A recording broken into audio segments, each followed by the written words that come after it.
NASA's Parker Solar Probe will soon fly closer to the Sun than any spacecraft before it, about 4 million miles from the visible surface. But getting that close to the Sun requires some fancy orbital mechanics. It takes 55 times more energy to go to the Sun than it does to go to Mars. Why is it so hard to get to the Sun? The answer is related to why Earth doesn't just fall straight into the Sun, despite the strong gravitational attraction.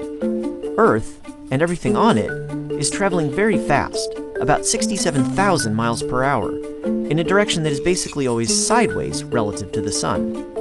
If you launch a rocket from Earth straight toward the Sun, it won't lose that sideways speed, and so it will miss the Sun. The only way to get the rocket to go right into the Sun is to cancel all that sideways motion.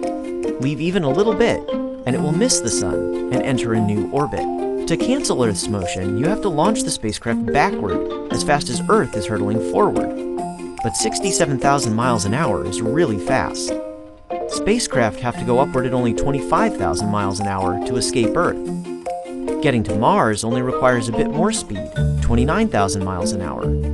New Horizons, which NASA sent rushing out to Pluto, managed 36,000 miles per hour, or a little more than half what it would have to do to hit the Sun instead.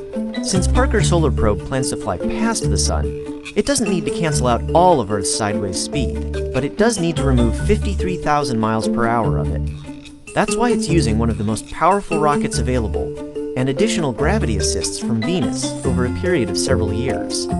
In this case, rather than speeding up the spacecraft, as in a typical gravity assist, Venus slows down its sideways motion, so the spacecraft can get close to the Sun. When it finally does make its closest approach to the Sun, Parker Solar Probe will have lost much of its sideways speed, but gained a great deal of overall speed thanks to the Sun's gravity. Parker Solar Probe will hurtle past the Sun at 430,000 miles an hour, the very first human-made object to get that close.